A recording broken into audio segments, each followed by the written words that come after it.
जब श्री बद्रीनाथ भगवान विश्राम करते हैं, पट जब बंद होते हैं, तो मेरे नारायण के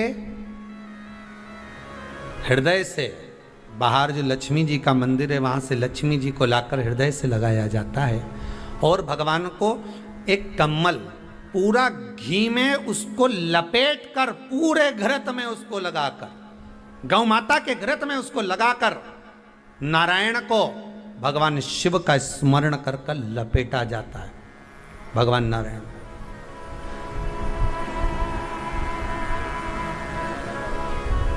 बद्रीनाथ बाबा के मंदिर में दिया घी से भर दिया जाता है, ताले लगा दिए जाते हैं, सब नीचे आ जाते हैं। जब अक्षय तृतीया के समय पर पट खोलते हैं, बाबा का कम्मल घृत से जुड़ा हुआ वैसा कि वैसे ही घृत भरा हुआ, घृत में स्थिरता है, घर में घृत के अंदर लक्ष्मी का भाव आ जाता है। हमारे यहाँ हिंदू धर्म में बहुत सुंदर बात कही जाती थी पहले, आजकल जमाने में कहते कि नहीं कहते मालूम नहीं, पर मारवाड़ के अंदर एक रीति थी। घर के अंदर रसोई घर में एक इतनी बड़ी कुल्हड़ होती थी जिसमें घी भरा होता था, छोटी सी चम्मच होती थी, उसमें पूरे घर का घी खाली हो जाए और उस कुल्हड़ का घी खाली नहीं होना चाहिए। नानी भाई का मायरा सुना है आप लोगों ने?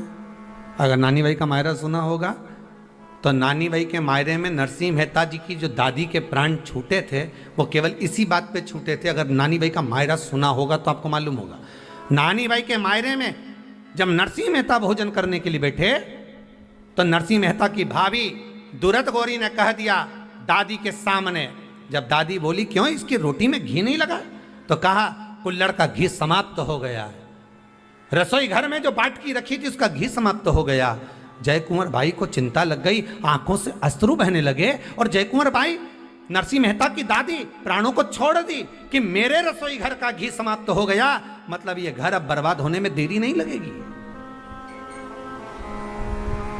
नानी भाई का मायरा कहता है दादी के प्राण छूट गए थे, नैनों से नीर बह रहा था, केवल जरा सा संवाद। शास्त्र कहता है घर के रसोई घर में जिस बाटकी से आप रोटी पर घी लगाते उसकी बाटकी में भले आधा चम्मच घी पड़ा पर पड़े रहना चाहिए। क्यों? वो लक्ष्मी को घटने नहीं देता। जिस दिन बाटकी मंज जाए, साफ हो जाए, उस दिन उसी दिन उसको धोकर पोंछ कर वापस भर देना चाहिए। अगर बाटकी गंदी हो गई तो आप धो पोछो, मना नहीं है, पर उसको धोने पोछने से पहले एक कटोरी में घी भर दो, चम्मच रख दो। पर रसोई घर में बाटकी में घी होना चाहिए और उसमें आप डालते रहो और लगाते रहो, रोटी में चलेगा, पर बाटकी का घी समाप्त नहीं होना चाहिए, कुल्हड़ का घी समाप्त नहीं होना चाहिए। वो बरकत है, वो भंडार है, वो संपदा है हमारी। घृत वैभव देता है, घृत वैभव प्रदान करता है,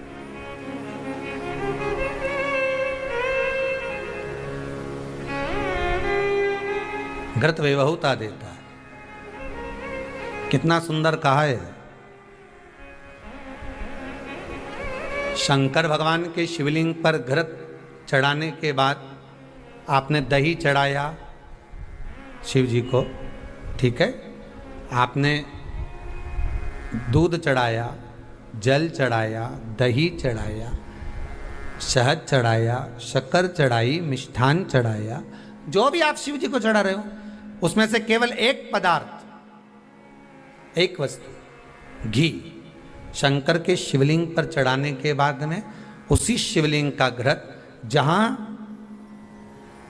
शिवलिंग रखा हुआ है, शिवलिंग जहां रखा रहता है उस कटी पर उस घृत से हस्त फेर देना चाहिए अपनी मनोकामना कर कर। जो अभिषेक आपने किया है वो अभिषेक का फल भगवान भोलेनाथ कुछ ही दिन में प्रदान कर देते हैं। मात्र उंगली फेर देने पर, घृत पात्र की उंगली, घृत का जो आप अभिषेक कर रहे हो, जल चढ़ा रहे हो, दूध चढ़ा रहे हो, आप पंचामृत सामग्री समर्पित कर रहे हो, आप दुनिया की सारी वस्तु भगवान को दे रहे हो, तो घी चढ़ाते समय जब घी चढ़ जाए, शंकर के शिवलिंग पर घी चढ़ गया, उसकी एक उंगली लेकर शिव मंदिर में जहां शंकर जी पिंडी पर बैठे हैं उस जलाधारी पर जो शिवलिंग रखा हुआ है उसके चारों तरफ उस घृत को लगा देना चाहिए अपनी कामना कर कर।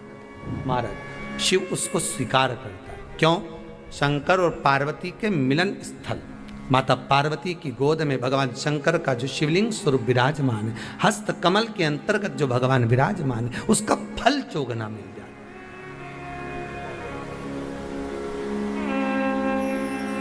शक्तिपीठ नाम सुना है? अरे बोलो तो, जितने लोग कथा सुन रहे, शक्तिपीठ नाम सुना है? शक्तिपीठ का मतलब क्या होता है?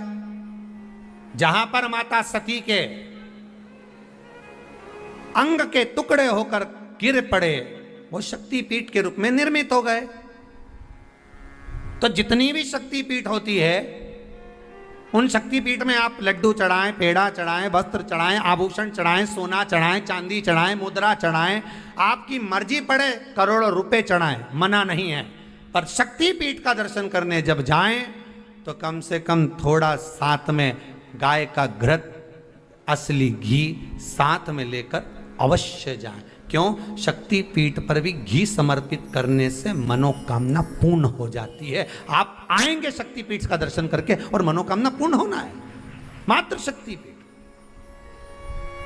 आप चढ़ाएं, वस्तु ढेर चढ़ाएं, आप सोना चांदी अंबारियों में धन दौलत सब चढ़ाएं, पर साथ में आप चुनरी चढ़ा रहे हैं, साड़ी चढ़ा रहे हैं, घृत भी दीजिए, घृत भी प्रदान।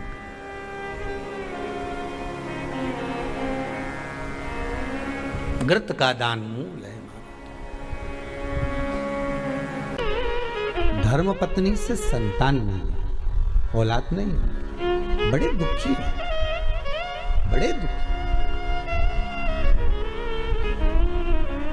अच्छा, संतान नहीं हो, किसी नारी की गोद अगर, स्त्री की गोद अगर खाली रह जाए तो भी दुख होता है उसको कि मेरे घर में औलाद नहीं, संतान नहीं।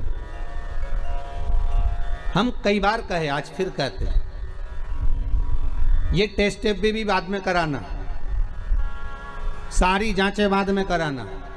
एक बार शंकर का भजन कर कर देख लो। सब जगह से अगर हार जाओ और सारे रिपोर्ट आपकी आपने सब दूर दिखा ली, तो एक बार शंकर पर भरोसा कर कर तुमरुका जी का नाम लेकर सफेद आंकड़े की जड़ को शिव जी पे से रजस्वला धर्म के 7वें दिन 21 बार घुमा लो। नाम गोत्र बोलकर कमर में लाल धागे में बांध लो। पीपल के पत्ते शिव जी को चढ़ाओ, उठा कर लाओ। उस एक पत्ते को रात्रि को गाय के दूध में उकालो और उस दूध को दोनों पति पत्नी पियो। साथ रहिए, समय आएगा, बाबा चाहेगा तो 3 या 4 महीने में गर्भ ठहर ही जाएगा। सारे डॉक्टर को दिखा लिया अपनी जगह, टेस्ट भी करवा लिया अपनी जगह, पर एक बार प्रयोग, और वो विश्वास रखकर करना पड़ेगा। शंकर पर जो भी कार्य कर रहे हो आप, जो उपाय कर रहे हो आप, शिव का स्मरण कर, भगवान पर अगर विश्वास रखोगे, भरोसो दृढ़ इन चरणन करो, श्री वल्लभ नख चंद्र छटा बिन सब जगह माही अंधेरो। अगर भरोसा है तो शंकर है, और भरोसा नहीं तो शिव कहां से? विश्वास लेकर अगर आए हो तो काम तो होगा। ये लोग काशी से आए हुए हैं, विश्वास लेकर ही तो आए होंगे कि हम जाएंगे शंकर की कथा में तो बाबा कृपा जरूर करेगा। कई लोग यहाँ पर बैठे हुए हैं जो विश्वास लेकर आए हुए हैं।